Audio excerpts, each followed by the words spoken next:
There'll be a reception for the Bangladesh Prime Minister with the British Prime Minister. But across the day, another reception on the streets of London. Well, on one thing, the British Foreign Office, these protesters, of course, and a host of human rights groups and charities are agreed, and that is that under Sheikh Hasina's Awami League government, Bangladesh's record on human rights in terms of torture, disappearances of people who are politically inconvenient, has deteriorated seriously.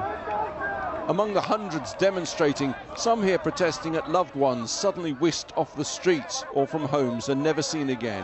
Russell Sharia lays the blame squarely for that at the Prime Minister's door. It's 100% Sheikh Hasina's personal responsibility, because once you run in a governance in the country, anything goes missing, any sort of corruption, that all goes to the Prime Minister, definitely. Including human rights abuse? Including human rights, of course, yes.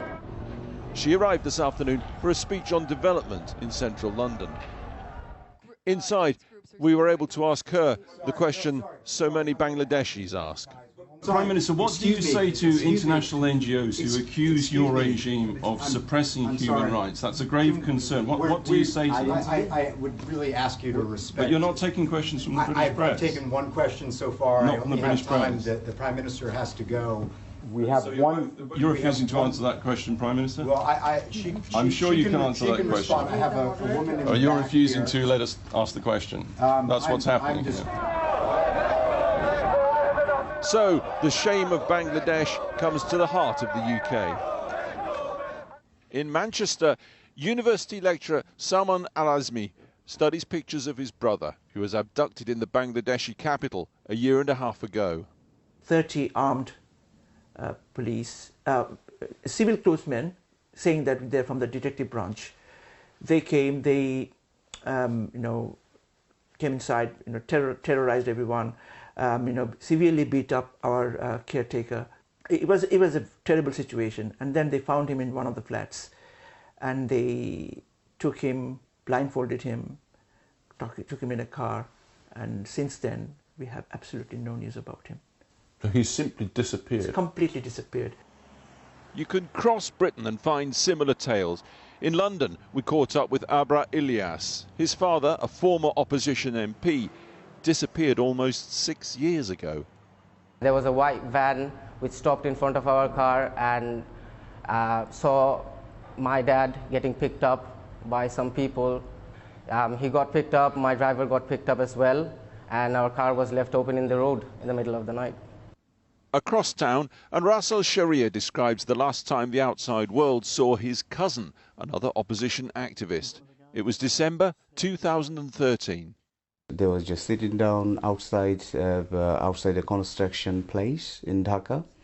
Suddenly, the Rapid Action Battalion in Bangladesh, they just came and picked him from there. And 5 other people as well picked at the same time. And unfortunately, still we don't know where he is. Yet the Bangladesh Prime Minister has a key family contact at the heart of the British Parliament. Her niece is the Labour MP for Hampstead and Kilburn.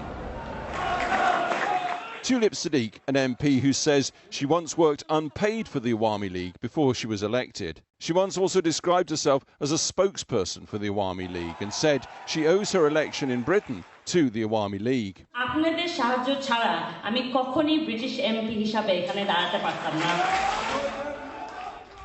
She told a newspaper in her London constituency that she never discusses politics with her aunt, just family matters, even though she accompanied her to meet President Putin in Moscow. And here she is with her aunt on one of several visits to the Commons.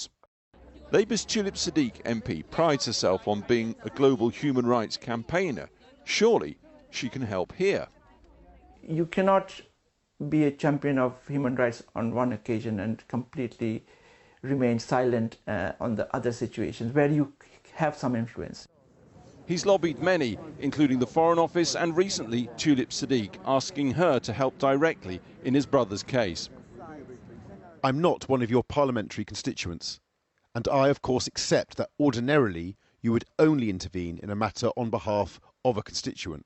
However, I write as a plea for help, as given your relationship with the government of Bangladesh, you are better placed than anyone to make the necessary inquiries and perhaps assist in bringing about the end to the harrowing situation that my family and I find ourselves in.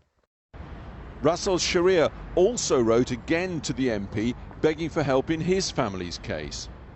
Her aunt is the Prime Minister, running Prime Minister in Bangladesh. And she has got very good influence over the Bangladeshi politics. So it could be, I mean, just a phone call. Can you please release him? You know, one person's life can be saved, whole family can be relieved. We've investigated the plight of several disappeared individuals in Bangladesh in recent months. All have strong UK connections. Tulip Siddique insists parliamentary rules mean she cannot get involved. And she told us she has no influence over her aunt. We believe she's also acted to contact the Foreign Office. And not only that, for the first time in these cases, she's written back to Russell Sharia and Salman Al-Azmi, openly criticising the human rights situation in Bangladesh. I deplore the use of extrajudicial detention and any human rights abuses anywhere in the world, including Bangladesh. I understand and have sympathy for the plight of anyone whose loved ones disappears in such a way. But there are broader questions about the Labour Party generally and its links to the Awami League. We can reveal that in recent years several Labour MPs, including the Shadow Foreign Secretary Emily Thornberry, seen here with Tulip Siddique in Parliament, have referred to the League as a sister party of Labour. The Labour Party told this programme that was an error. The Awami League is not a sister party of Labour. The MPs simply got it wrong, they said. They, like the Foreign Office, remain deeply concerned over worsening human rights in the country. Disappearances, murders, torture, intimidation and arbitrary detention. All of it, say human rights groups, getting worse, not better.